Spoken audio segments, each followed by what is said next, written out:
या तो हम पूरी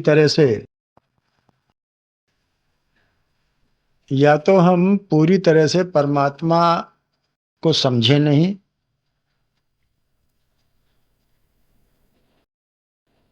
और या फिर हम समझबूझ करके संसार को महत्व देते हैं।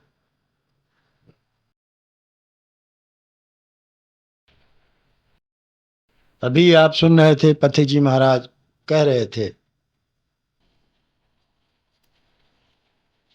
जो आए हैं उनको जाना ही पड़ेगा।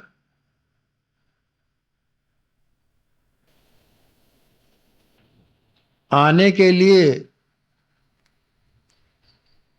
विवश तो नहीं है, लेकिन जाने के लिए विवश है।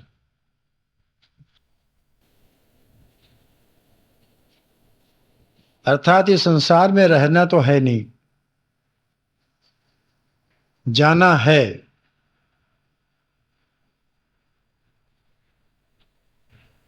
और कहाँ जाना है? जहां से आए वहां जाना है। कब जाना है ये किसी को नहीं मालूम।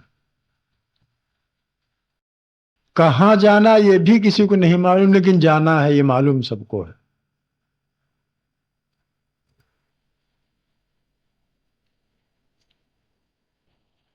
तो अर्थात निष्कर्ष ये निकला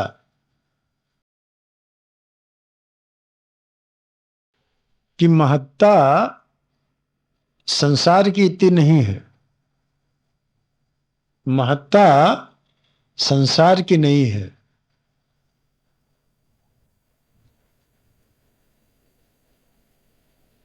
संसार की इयत्ता तो है, लेकिन महत्ता, जितनी महत्ता परमात्मा की है। क्यों? इसलिए कि संसार साथ रहता नहीं और परमात्मा साथ छोड़ता नहीं।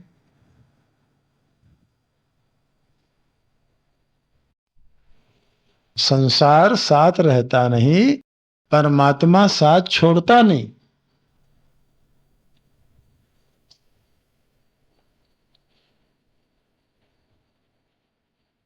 ना हम परमात्मा को छोड़ सकते हैं, ना परमात्मा हमको छोड़ सकता।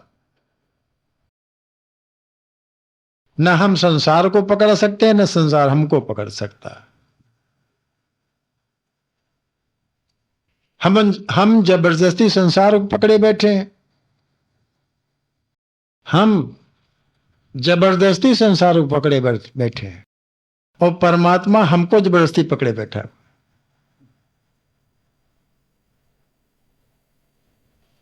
यह सत्य बात है, इसको कोई मानता ही नहीं।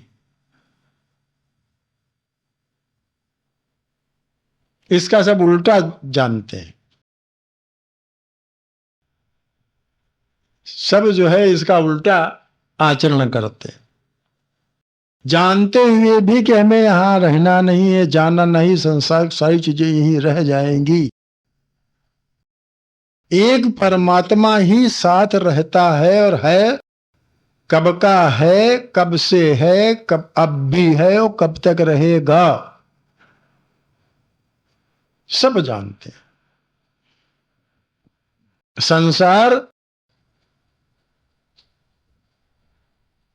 जब हम पहले कभी थे तब था, और अब नहीं, और अब है कुछ दिन के बाद अब भी नहीं रहेगा, और अगले जितने जन्म मिलेंगे वो भी संसार तब भी नहीं रहेगा। न संसार हमारे साथ रहेगा, न हम संसार साथ रहेंगे, लेकिन परमात्मा हमारे साथ रहेगा, हम परमात्मा के साथ रहेंगे, ये निश्चित है।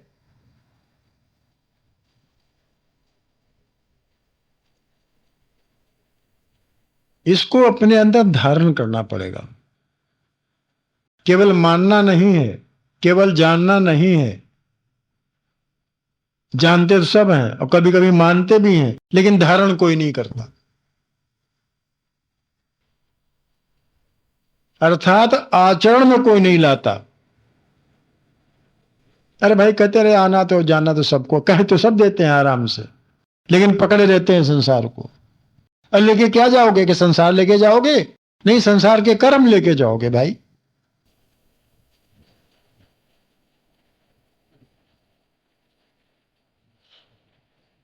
तो सबसे पहली बात तो यह है कि जब परमात्मा निश्चित रूप से हमारे साथ है और जब से हम चले हैं,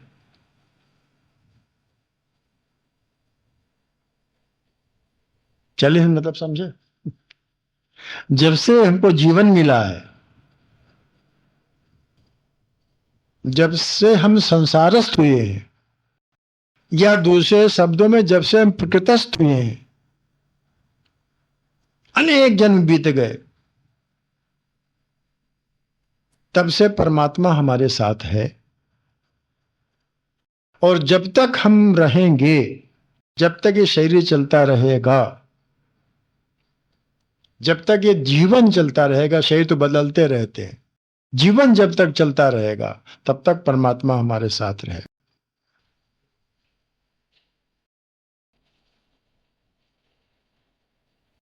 तो हमको ये उचित है, हमको ये चाहिए कि हम संसार को महत्व न दे करके परमात्मा को महत्व दें।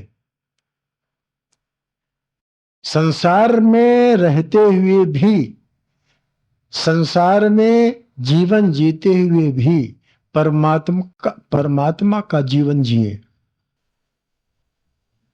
संसार में जब हम आए तो जीना तो है ही हमको।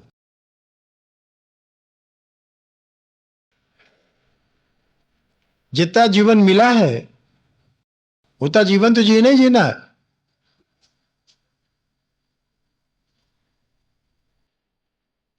तो क्यों ना हम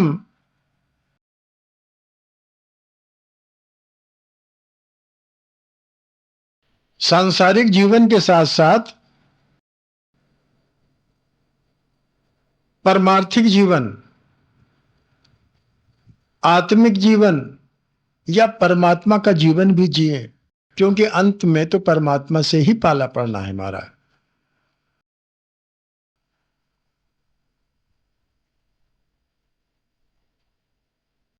अंत में इस शरीर को छोड़ करके परमात्मा से ही पाला पड़ना है हमारा, परमात्मा के ही घर जाना है, परमात्मा के ही संसार में रहना है।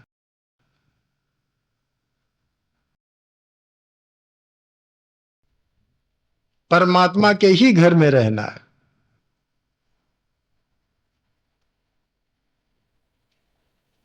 तो संसार में रहते हुए, संसार के तमाम व्यवहार निपटाते हुए,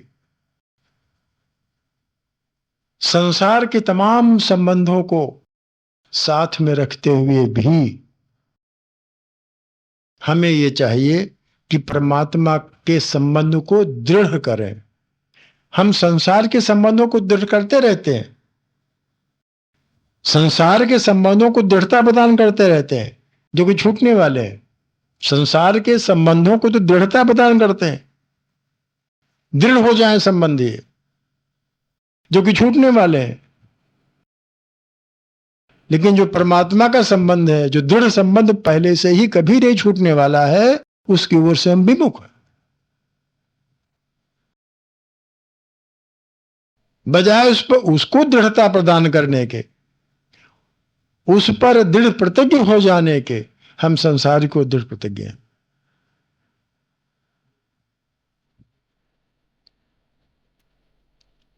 इस जन्म से पहले अनेक जन्मों में हमारे अनेक माता पिता रहे होंगे, अनेक सगे संबंधी रहे होंगे, अनेक पुत्र और पत्नी रहे होंगे। लेकिन क्या आज वो है? उनका कोई संबंध है? आज कोई संबंध नहीं। वो सारे संबंध उसी के साथ रह गए। जिस जिस जन्म में जो जो संबंध से, वो सब उसी संबंध में छूट गए, रह गए वहीं। आज वर्तमान समय में जो भी संबंध जिससे है, बस वो इस जीवन तक की संबंध है, शरीर तक की ही संबंध है। ये शरीर छूटेगा, वो सारे के सारे संबंध छूट जाए।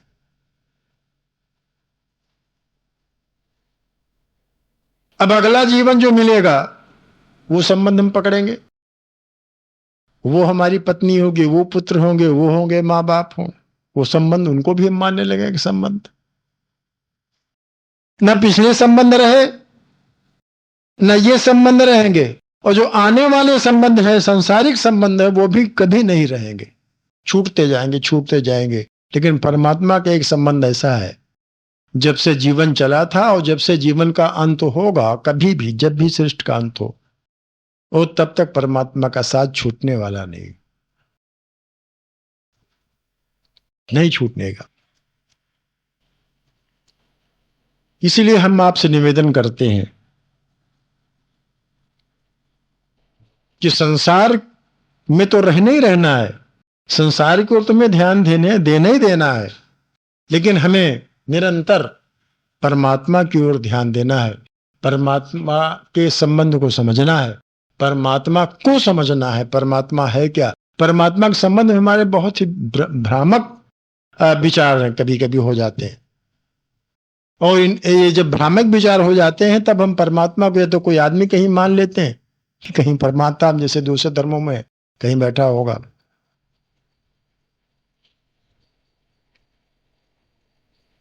परमात्मा के स्वरूप को पहचाने, परमात्मा ये समझे कि कण कण में व्याप्त है, परमात्मा हर जगह समाया हुआ है, ऐसा कोई स्थान नहीं, ऐसा कोई समय नहीं,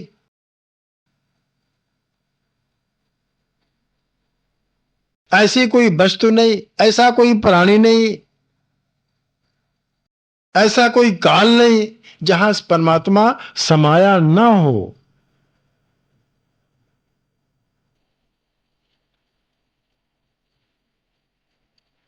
और यही कारण है कि आप चाहें चाहे न चाहें, माने चाहे न माने,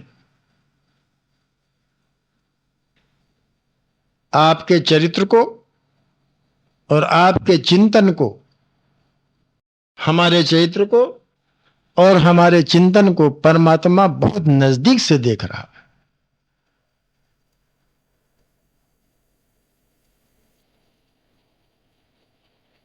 बहुत ही निकट से देख रहा है। लोग ये कहते हैं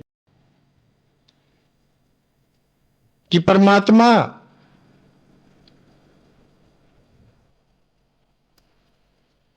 दिखाई नहीं देता, तो है नहीं। हमने कई बार कहा गर्मी दिखाई नहीं देती, तो क्या गर्मी है नहीं क्या?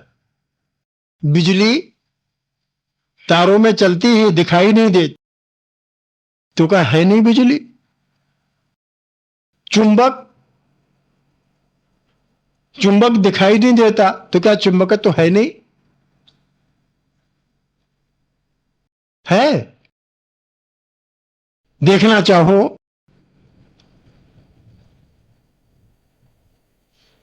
देखना चाहो तो हाथ से देखो,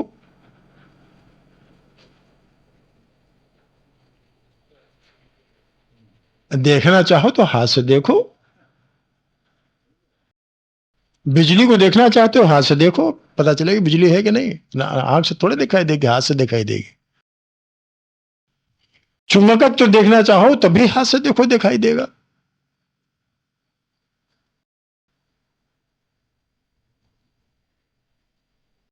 इसी तरह परमात्मा है,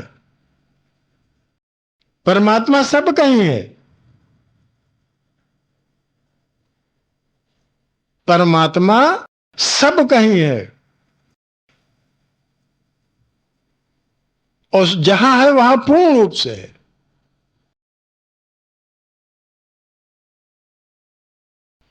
और फिर दिखाई इसलिए नहीं देता कि हमने उसको देखने का प्रयास ही नहीं किया। और जिन लोगों ने देखने का प्रयास किया है, जैसे हाथ से बिजली आंख से नहीं दिखाई देती, हाथ से दिखाई देती, इस प्रकार से कि करंट जो है वो आंख से नहीं दिखाई देता, हाथ से दिखाई देता है। उसी प्रकार से परमात्मा आंख से नहीं दिखाई देता, ज्ञान से दिखाई देता है।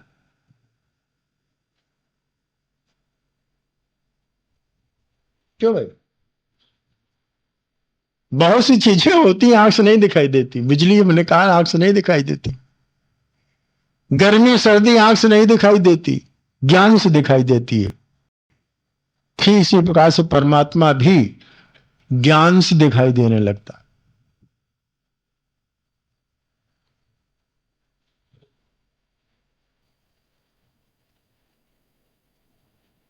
अब जो वस्तु ज्ञान से दिखाई देती है,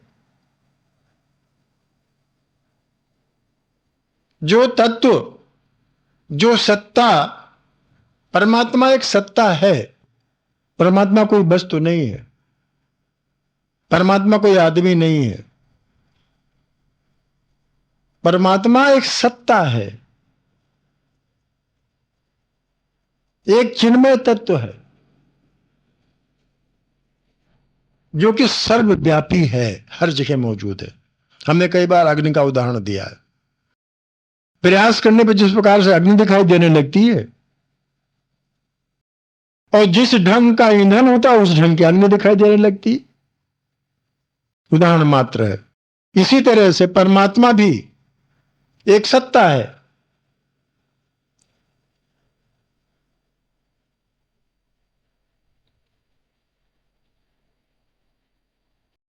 जिस रूप में चाहो उस रूप में दिखाई देने लगता। कहा नहीं? जाकी रही भावना जैसी, प्रभु मूरत देखी तिन। भगवान को ये स्वरूप तो है नहीं, इसीलिए हमारे 24 अवतार माने गए। हर रूप में भगवान है, हर रूप में परमात्मा है।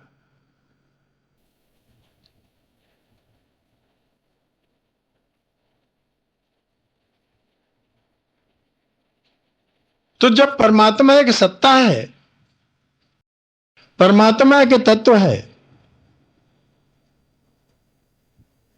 और सर्वव्यापी है, सबके साथ है,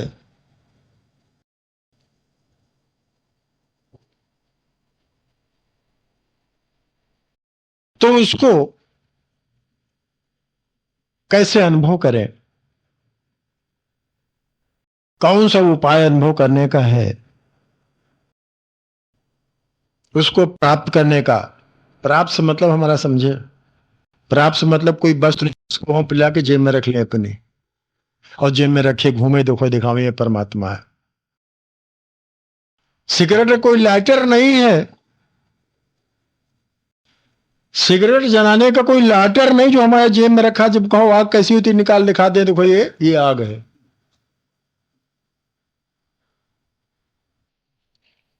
परमात्मा कोई पंखा नहीं है कि पंखा खोल के दिखा दे वो हवा है। ये परमात्मा कोई आग नहीं है कि हम जला के दिखाए दो ये परमात्मा है। परमात्मा वो सत्ता है, वो अनन्य सत्ता है, वो चिन्मय सत्ता है, वो अजेय सत्ता है, वो अजन्मा सत्ता है।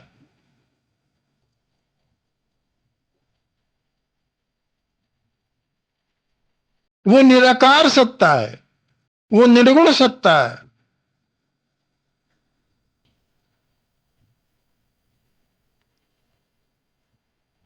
जिसको कि सांसारिक वस्तुओं की भांति हम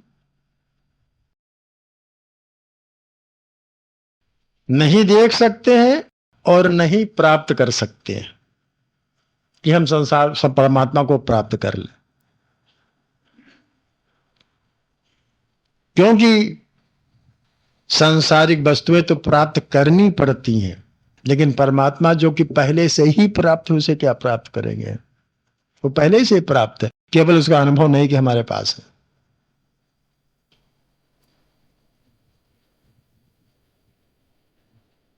इसीलिए पिछली बार वार्तालाप जो चल रहा था वो ये था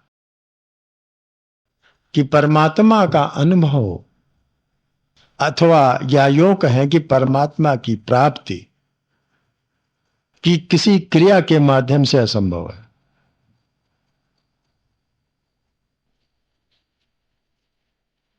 क्रिया की, सांसारिक वस्तुएं तो क्रिया से प्राप्त हो सकती हैं,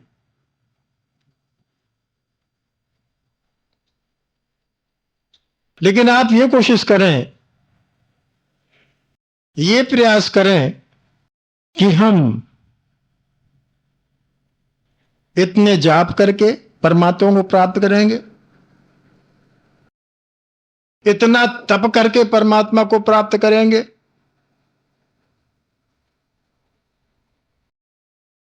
इतने बार मंदिर जाके परमात्मा को प्राप्त करेंगे।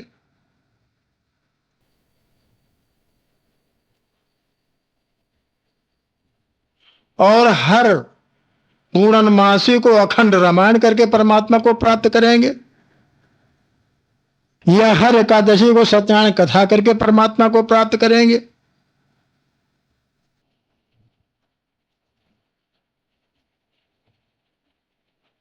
आज तक तो ऐसा हुआ नहीं।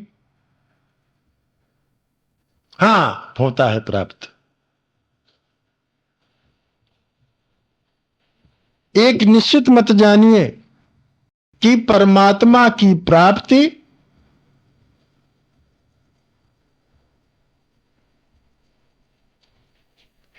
क्रिया द्वारा तो नितांत संभव नहीं है।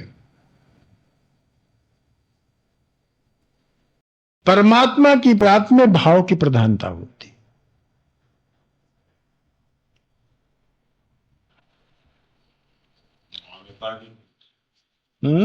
भाव के साथ मान्यता, कीजिएगा, बहुत अच्छी बात है। वो ये कि हम जब पूजा अर्चना करते हैं तो ये परिचर्या कहलाती है।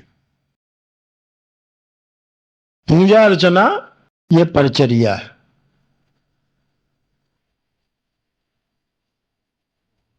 जब हम नैवेद्य चढ़ाते हैं, भोग लगाते हैं, अच्छा चढ़ाते हैं, दूध चढ़ाते हैं,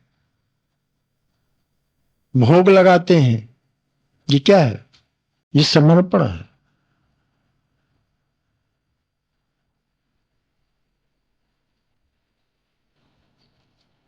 अगर आप ये भाव नहीं रखेंगे,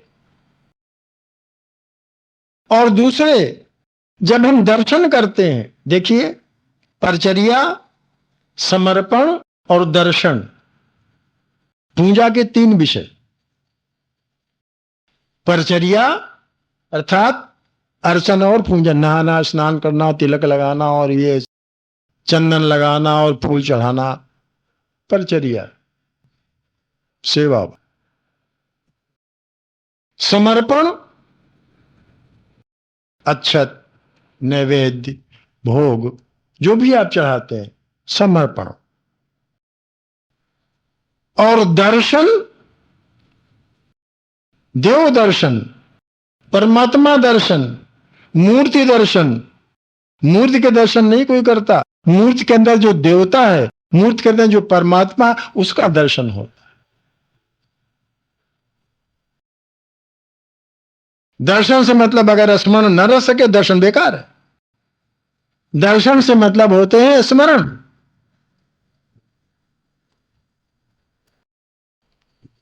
सुबह उठ के अब देवालय जाते हैं, काहे के लिए जाते हैं? दर्शन करने के लिए। क्यों दर्शन करते हैं? क्या इसलिए दर्शन करते हैं कि आज में नोट ज्यादा मिल जाए व्यापार में?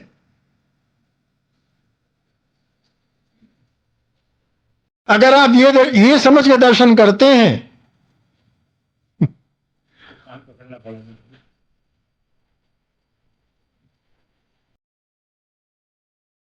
तो आप बहकावे में हैं, तो आप भुलावे में हैं। भगवान समदर्शी कहलाता, समदर्शी है नाम तुम्हारो। समदर्शी है, वो नहीं कहता कि आज सुबह हमारे दर्शन कर लो तो तुम्हें आज इतना पैसा मिल जाएगा। अगर सभी ऐसा, अगर समदर्शी ना होता तो सभी लोग दर्शन करने जाते हैं। सभी लोग शाम को आवे 1 लाख रुपया, 1000 रुपया गिने रखें जेब में। ऐसा नहीं होता। दर्शन के मतलब होते हैं स्मरण, कि दिन भर सुबह के दर्शन, रात तक जिस देवता के हम दर्शन करते हैं हर देवता में परमात्मा वास करता है। कोई देवता परमात्मा से विहीन नहीं है, हर देवता में परमात्मा है। ना आप परमात्मा से उस देवता के स्मरण रखें आप। अगर आप दर्शन करते हैं सुबह उठ करके देवालय में जाकर के या अपने घर में ही आपने बना रखा है देवालय, तो अगर आप स्मरण नहीं रह सकते दिन भर तो आपका दर्शन बेकार हो गया। भाव क्या होना चाहिए उसके पीछे? जब आप परिचर्या करते, वो मतलब जब वो पूजा करते हैं, अर्चना करते हैं, तिलक लगाते हैं, फूल चढ़ाते हैं, स्नान कराते हैं, जो कुछ कराते हैं, हमने कई बार इस बात को कहा, इसके माने होते हैं सेवा। अगर आपके अंदर सेवा भाव नहीं है, एक केवल परंपरा निभा रहे हैं, तो बेकार आपकी पूजा रचना है। आप समर्पित करते हैं, जो भी कुछ करते हैं, भोगों को लगाते हैं, अगर समर्पण भावना नहीं है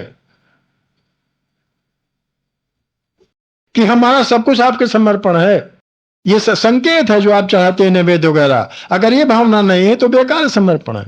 इसीलिए पूजा बेकार होती है,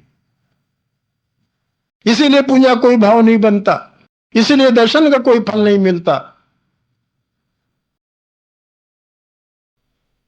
कि हमारे भाव तो निरंतर संसार के रहते हैं, चाहे हम पूजा अर्चना करें, चाहे हम समर्पण करें, चाहे हम दर्शन करें, इन तीनों में हमारे क्या भाव रहते हैं? हमेशा संसार के ही भाव रहते हैं। हमने कभी भी समर्पण के भाव रखे ही नहीं, स्मरण के भाव रखे ही नहीं, परिचर्या सेवा के भाव रखे ही नहीं कभी। तो क्या आप उम्मीद करते हैं भगवान ऐसे दर्शन देगा?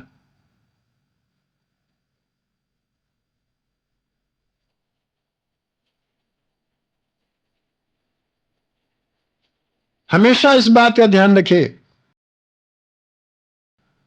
निवेदन है, प्रार्थना है, अगर आपको भगवान को मानना है और आपको पूजा से लाभ उठाना है, पिछली बार मैं कह रहा था कि सत्य को धारण करना है, सत्य में जीना है। सत्य जीना था भगवान में जीना, सत्य में जीना अर्थात परमात्मा में जीना। सत्संग मतलब यही होता है, पथिक जी भी यही कह रहे थे। सत्संग में जीना है, सत्य में जीना है, परमात्मा में जीना है, तो परमात्मा को धारण करना पड़ेगा, सत्य को धारण करना पड़ेगा। और सत्य को कब धारण करेंगे, परमात्मा कब धारण होगा? जब हमारा पूजा का भाव सही होगा। पूजा की क्रिया नहीं, पूजा का भाव। पूजा की क्रिया नहीं, भगवान क्रिया नहीं देखता, भगवान भाव देखता।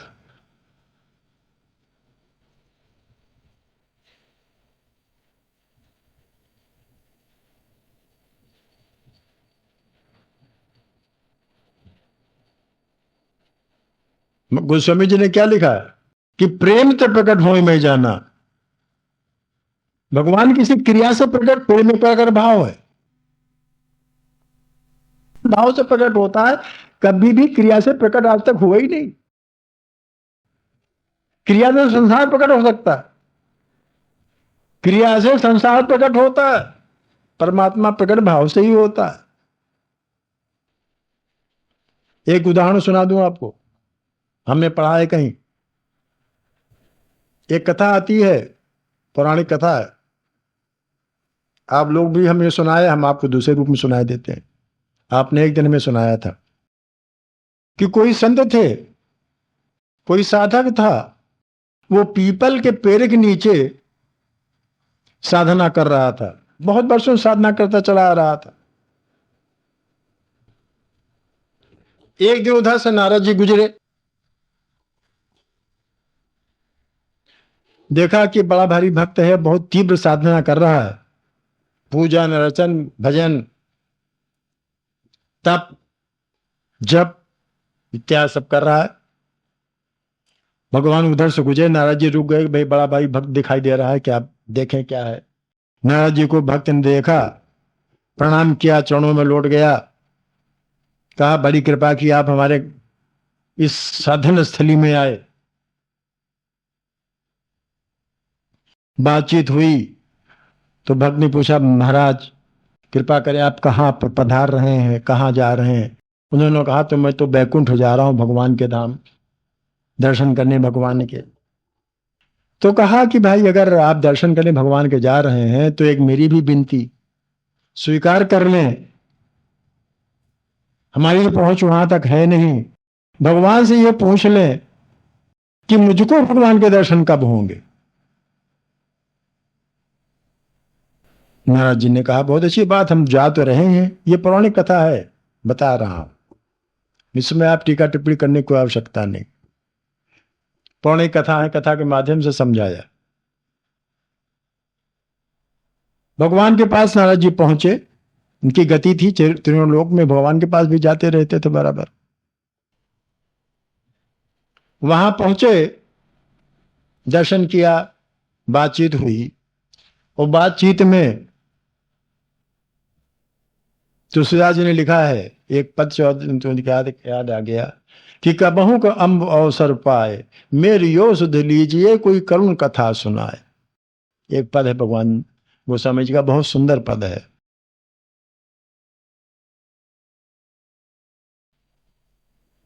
कबहू का अम्ब अवसर पाए मेरी यो सुध दीजिए कोई करुण कथा सुनाए। गोस्वामी जी कहते हैं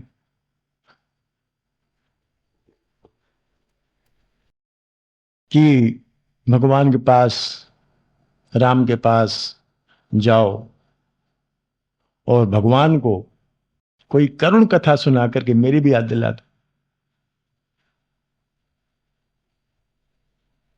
भगवान को कोई करुण कथा सुना करके मेरी भी करुण कथा की याद दिला दो, है माता, प्रार्थना करते हैं। वही हाल वहां भी है। वहां भी गए, नारद जी ने करुण कथा कहा परमात्मा भगवान से कि एक बहुत बड़ा भक्त है आपका, पीपल के वृक्ष के नीचे बैठ करके बहुत तीव्रता से व्रत, तप, जाप, यज्ञ, वैराग्य इत्यादि धारण करके वो बहुत घोर तप कर रहा है। उसने आपसे निवेदन पूछा है, हमसे निवेदन किया है कि आपके दर्शन कब होंगे। भगवान ने कहा कि जान के क्या करोगे, जो करता करने रहे दो। नहीं कहा कि भाई ये तो अब गड़बड़ बात होगी, हम जाएंगे उसी रास्ते से और वो हमसे पूछेगा जरूर, तो हम क्या उत्तर देंगे। तो कहा कि तो ऐसा है कि जिस प्रकार से वो पूजा अर्चना कर रहा है करने दीजिए, और इस प्रकार उसे जितने पीपल के पत्ते हैं उतने वर्षों में कहीं हमारे दर्शन हो जाएंगे। नारद जी बहुत परेशानी हुई है, ये तो बहुत बड़ी बात बता दी। पीपल के, जिस पीपल के नीचे वो बैठा तपस्या कर रहा है, उस पीपल के में जितने पत्ते हैं उतने वर्षों के बाद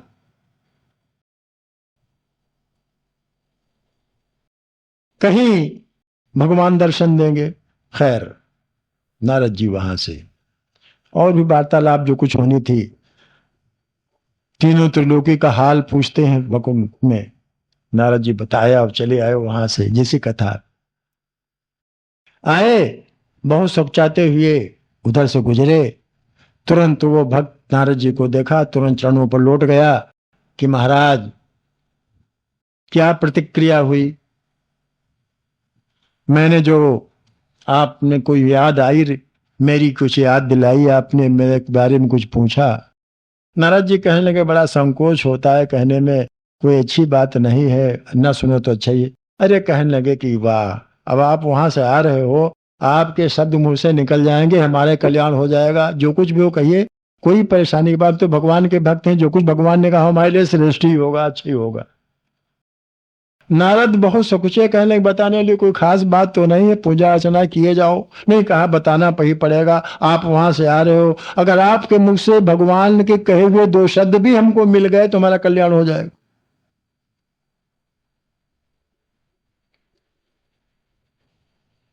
नारद जी ने कहा अगर नहीं मानते हो तो सुन लो भाई, भगवान ने तो ये कहा है कि तुम जिस पे ये व्रत हो, ये तपस्या कर रहे हो, तो पीपल में जितने पत्ते हैं उतने वर्षों के बाद भगवान के दर्शन होंगे।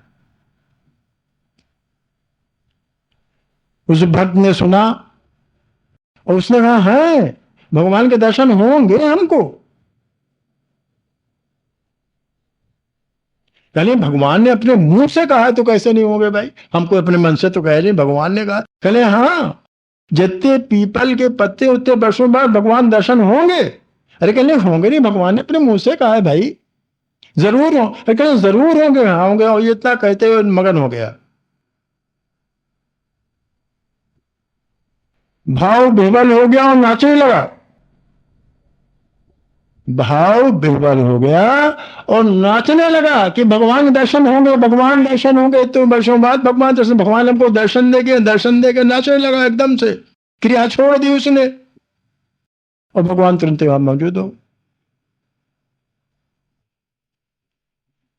भगवान तुरंत वहां प्रकट हो गए। अब नारद जी को भगवान देखे, भगवान नारद जी को देखे कि ये क्या मामला। अभी आप हमसे पूछते चले आए, आप कह रहे थे कि जितने पीपल के पत्ते हैं उतने वर्षों के बाद दर्शन होंगे। और आज ये देखो, आप ये तो एक मुहूर्त भी नहीं बीता, आप यहां मौजूद है। कह ले भाई, गहना कर्मणो गति ही।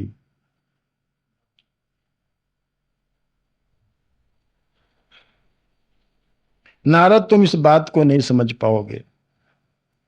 उस समय जो पूछा तुमने, उस समय इसके अंदर क्रिया प्रधान थी। उस वक्त इसके अंदर क्रिया प्रधान थी। ये सोच रहा था कि हम इतना जप कर लेंगे, इतना तप कर लेंगे, इतना ये कर लेंगे, इतना जाप कर लेंगे, इतना भजन कर लेंगे, तब भगवान होंगे। और अब इसके अंदर क्रिया प्रधानता नहीं, केवल भाव की प्रधानता है। मैं तो भाव का भूखा हूं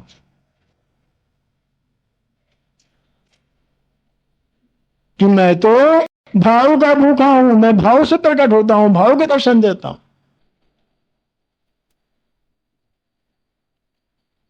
एक कथा है, एक कथा हमने आपको इसे सुनाई कि भगवान के मिलने में, परमात्मा के अनुभव होने में, परमात्मा को प्राप्त करने में, या दूसरे शब्दों में भगवान के दर्शन पाने में, भगवान की योग्यता पाने में क्रिया की इतनी महत्व नहीं होती जितना महत्व होता है भाव का।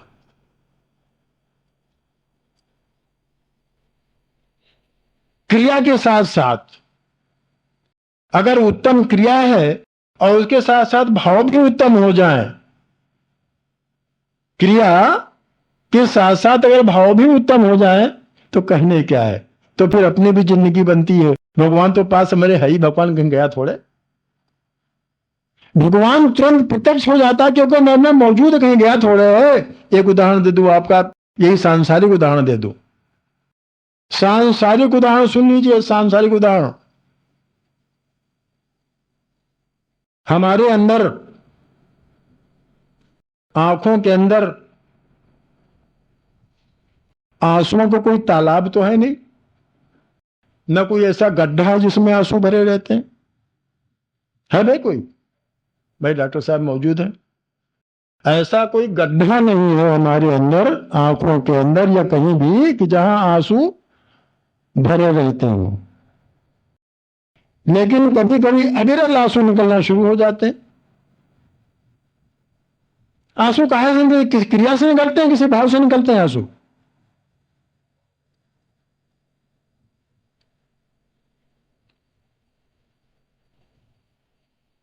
आंसू तुरंत प्रकट हो जाते हैं। कोई भी क्रिया करो, अगर तुरंत भाव, अगर एकदम भाव बदल गया, करुणा भाव आ गया, आंसू निकल पड़े। हास्य भाव आ गया, तब भी आंसू निकल पड़ते हैं। आंसू तुरंत प्रकट हो जाते हैं। आंसू रहते कहीं नहीं, कहां इस शरीर में आंसू कहीं भरे नहीं रहते हैं, भाव से तुरंत प्रकट हो जाते हैं। कौन? आंसू। ये तो वही सांसारिक बात। आंसू ऐसी चीज जो शरीर में ही व्याप्त है और तुरंत भाव के वश होकर के प्रकट हो जाते हैं। इसी प्रकार से परमात्मा है।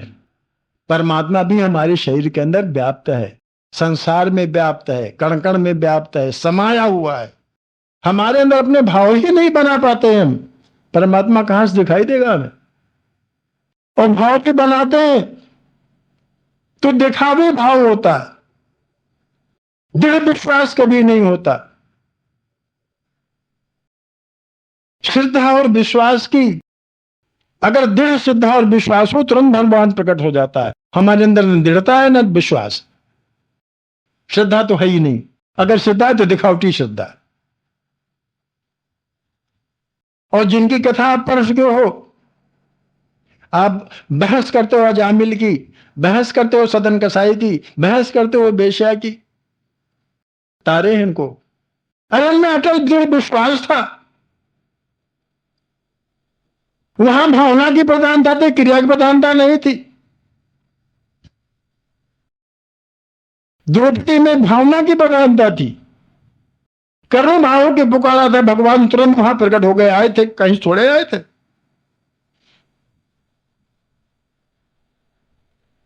भगवान कहीं दौड़ा नहीं आए थे, भगवान तो हर जगह मौजूद है। वहीं साड़ी रूप प्रकट हो गए, वस्त्र रूप में बन गए भगवान। करुण प्रकार, करुण पुकार, भाव विवल पुकार, भगवान तुरंत प्रकट हो गए। अभी गज की बात बता रहे थे, हमारे भी आपसे पहले बात चल रही थी, है भाव विवल को पुकारिए। भाव विवलता बहुत बड़ी चीज होती है। आप देखिए भगवान प्रकट होते नहीं प्रकट होते हैं। अब आप भगवान को अगर उस रूप में देखना चाहो, शंख कल्प गदा पद्म, उसकी दूसरी विधा है। भगवान का अनुभव हो सकता है। हमने कहा ना कि गर्मी और सर्दी और इसका सबका अनुभव होता है, परमात्मा का अनुभव होने लगता है फौरन, और तभी आदमी पुकार होता है हम ब्रह्मास में।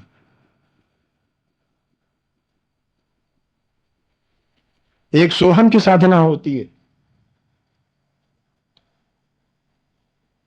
सोहम में भी भाव ही प्रधान होता है।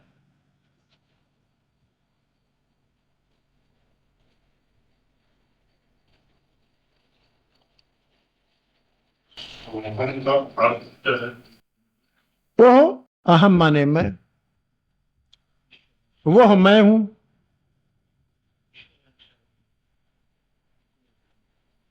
वह मैं हूं, सो अहम, सह के सो हो जाता है, सोहम में विसर्ग घट जाता है, संधि उसमें, अर्थात वो जो है वही मैं हूं।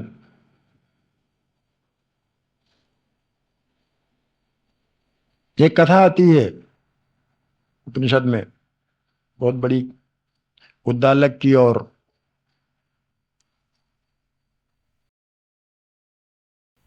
उसमें तमाम तरह की बातें बताई गई हैं सोहम की। तू वही है, तभी सुनाऊंगा।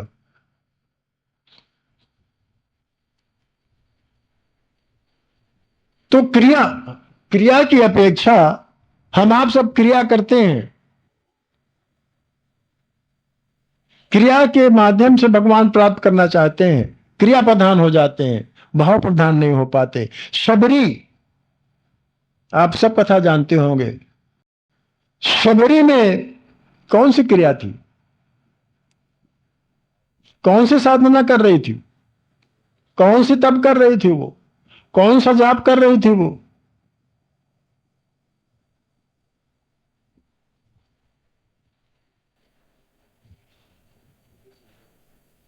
और क्रिया जो कर रही थी, झाड़ू बहारू क्रिया, झाड़ू बहारू की क्रिया वो कर रही थी, लेकिन भाव उत्तम थे उसके। क्रिया निम्न हो तो क्या है, कोई हर्जा नहीं है, लेकिन भाव उत्तम होने चाहिए। तुलाधार वैश्य की क्रिया रस बेचता था, व्यापार करता था, क्रिया के माध्यम से कोई उत्तम क्रिया नहीं थी। लेकिन जब उसके पास वो ब्राह्मण पहुंचा तो उसने कहा देखो भाई ऐसा है, कि हम पहले अपना काम कर लें। आप बैठो, अपना काम कर रहे हैं, काम समाप्त कर लें, क्योंकि पहले हमारा धर्म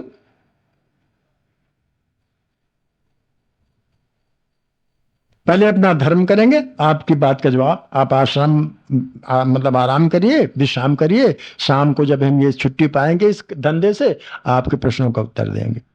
और अगर आपको जल्दी है तो आप अग्रह के पास जाइए, दूसरा पता बता दिया, वो बता देगा कि आपकी धोती आकाश में सूखना क्यों बंद हो गई, बगुला क्यों मर गया आपके उससे। उन्होंने कहा है तो आपको कैसे मालूम हो गया?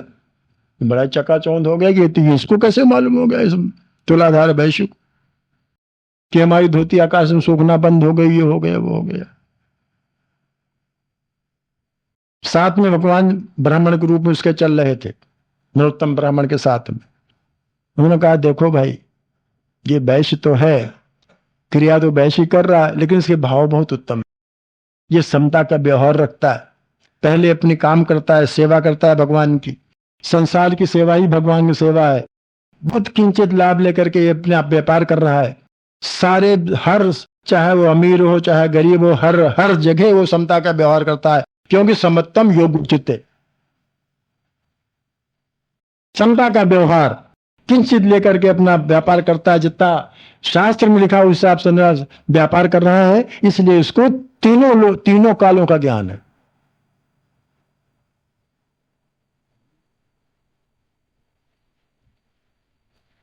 तो वहां कौन सी क्या क्रिया की प्रधानता थी? वहां क्रिया की नहीं प्रधानता थी, वहां भी भाव की प्रधानता थी।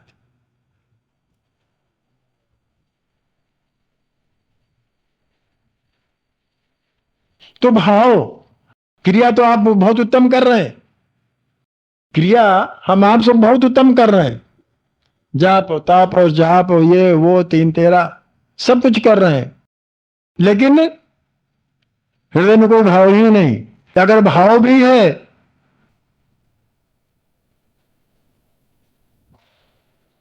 अगर भाव भी है तो वो है संसार प्राप्त करने का। भगवान प्रति विश्वास ही नहीं है, ना श्रद्धा है ना विश्वास। और अगर श्रद्धा विश्वास तब तक है जब तक कि अपना स्वार्थ,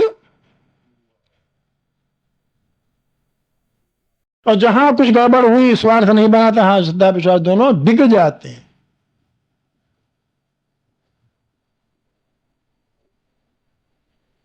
भगवान श्रद्धा और विश्वास में मौजूद है, और हमारे पास ना सही श्रद्धा ना सही विश्वास है, न पूर्ण श्रद्धा है न पूर्ण विश्वास। भगवान कैसे मिलेगा? भगवान के दर्शन कैसे होंगे? परमात्मा का अनुभव कैसे होगा? अभी महात्मा जी कह रहे थे कि अपने को जानो। अपने को अर्थात शरीर को नहीं, आत्मा को जानो। आत्मा को जानो अर्थात परमात्मा को जानो। आत्मा को समझ लिया, परमात्मा आत्मा का, आत्मा तो परमात्मा का अंश है ही है। जिस प्रकार से एक चिंगारी आग का अंश होती है, चिंगारी को समझ लीजिए। आपको चिंगारी में भी जलाने की शक्ति होती है, हाथ पर रखिए हाथ जल जाएगा। ईंधन लीजिए और चिंगारी आग बन जाएगी, ईंधन लीजिए चिंगारी ही आग बन जाएगी। तो चिंगारी ही आग है। इसी तरह से आत्मा ही परमात्मा है।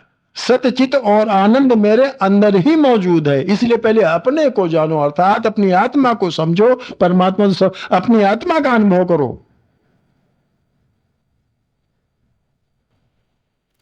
परमात्मा का अनुभव आप अपने आप होने लगेगा। श्रद्धा, अटल श्रद्धा, अटल विश्वास भगवान के ऊपर रखो, अपने ऊपर रखो, तब देखो आनंद। देखो फिर आप नहीं कहोगे कि भगवान के दर्शन नहीं हो रहे हैं। लेकिन पहले अटल श्रद्धा विश्वास रख के तो देखो।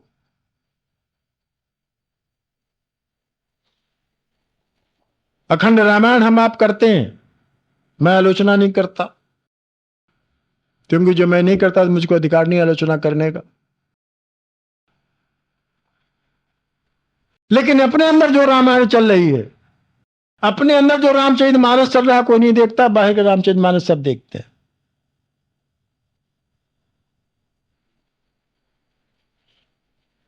अपने अंदर जो राम है, अपने अंदर जो रावण है,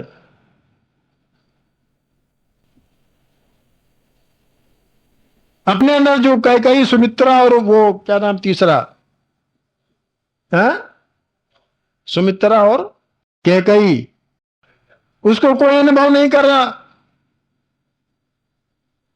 अपने अंदर जो राम लक्ष्मण भरत शत्रुघ्न है, उसका कोई अनुभव नहीं कर रहा। अपने अंदर जो लड़ाई चल रही है, उसका कोई अनुभव नहीं कर रहा। अपने अंदर जो सीता हरण हो रहा है, उसका कोई अनुभव नहीं कर रहा। अपने अंदर जो सुंदरकांड चल रहा है, उसका कोई अनुभव नहीं कर रहा।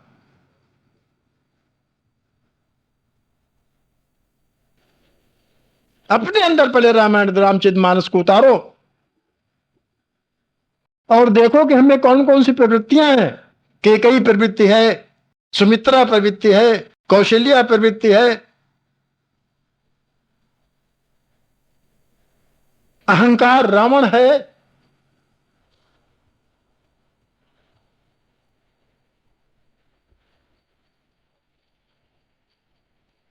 राम पैदा करो अपने अंदर। राम सात्विक वृत्ति है, अहम तामसिक वृत्ति है। ये सात्विक और तामसिक वृत्तियां लगातार हमारे अंदर संघर्ष कर रही हैं। आपको जीतना है, तामसिक प्रवृत्तियों को मारना है, अहम को हटाना है, अहम को समाप्त करना है। राम तो है ही हमारे साथ में। अपने अंदर राम राज्य देखो, अपने अंदर राम राज्य की स्थापना करो। आनंद ही आनंद है। आप दूसरे के पास आनंद ढूंढने नहीं जाओगे। अपने अंदर तो राम राज्य देखो, पहले राम राज्य की स्थापना करो अपने अंदर। बाहर के रामचरितमानस पढ़ने से कोई फायदा नहीं है, उल्टे नुकसान होता है। उस महान ग्रंथ का निरादर होता है।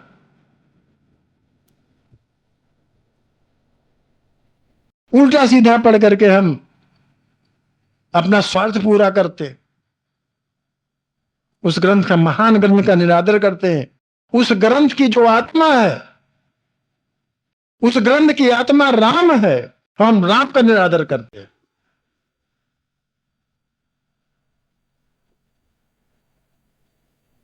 क्षमा हम चाहेंगे।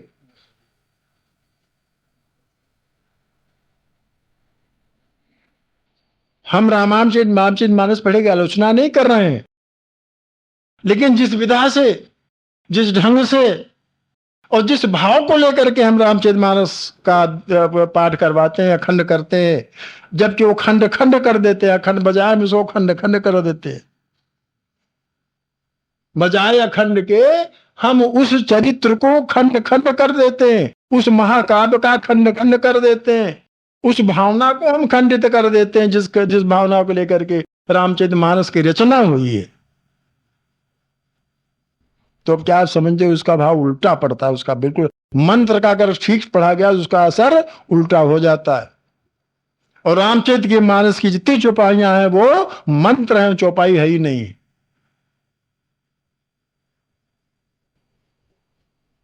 अब आप सबको, हमको सबको मालूम है, अगर मंत्र कहीं जहां उल्टा हो गया तो सारी विधा ही उलट जाती है। फिर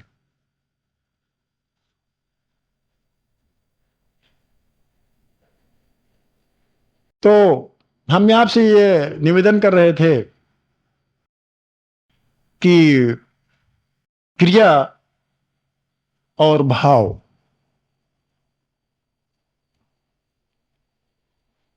भावना श्रेष्ठ होती है, क्रिया गौण होती है।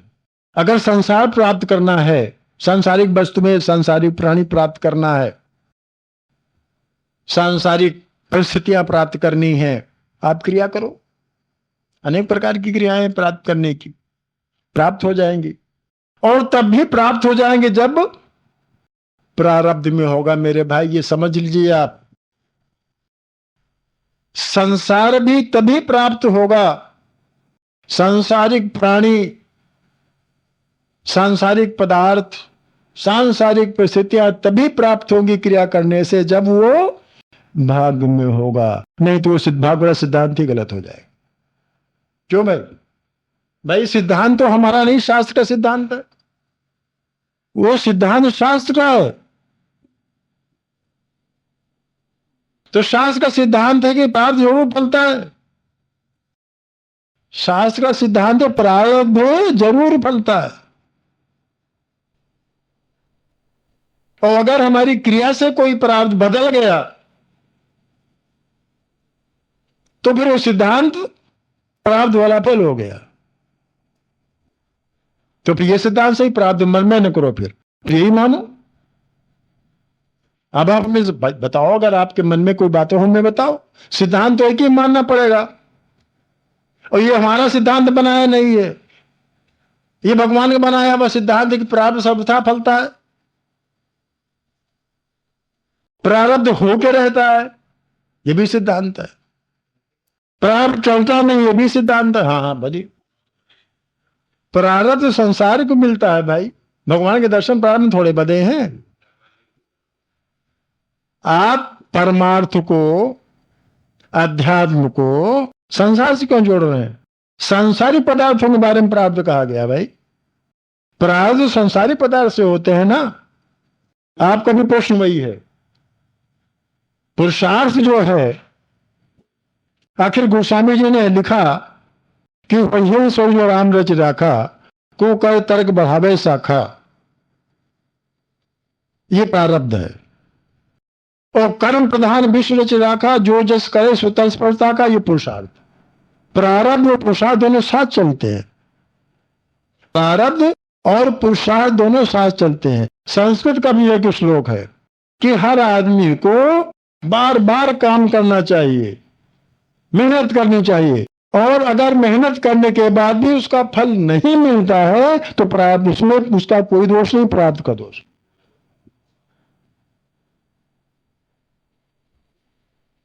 पुरुषार्थ तो आदमी को करना ही करना चाहिए। अगर आदमी पुरुषार्थ नहीं करेगा तो खाना कैसे मुंह में जाएगा?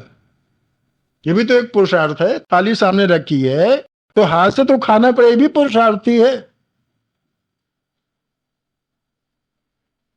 आदमी का जन्म ही पुरुषार्थ के लिए हुआ है। धर्म, अर्थ, काम और मोक्ष, ये पुरुषार्थ। आदमी का जन्म ही पुरुषार्थ के लिए हुआ है।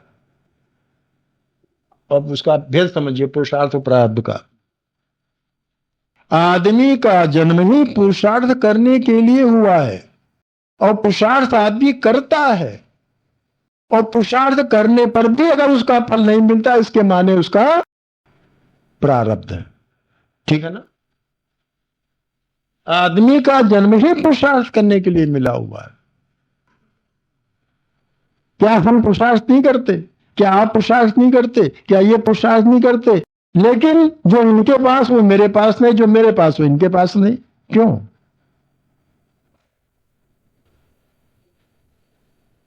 क्यों भाई? आदमी सब पुरुषार्थ करते हैं। ऐसा कौन आदमी नहीं जो चाहता कि दो चार कारें हमारे यहां हो जाए? ऐसा कौन सा आदमी नहीं चाहता दो चार कोठी हमारे पे खड़ी हो?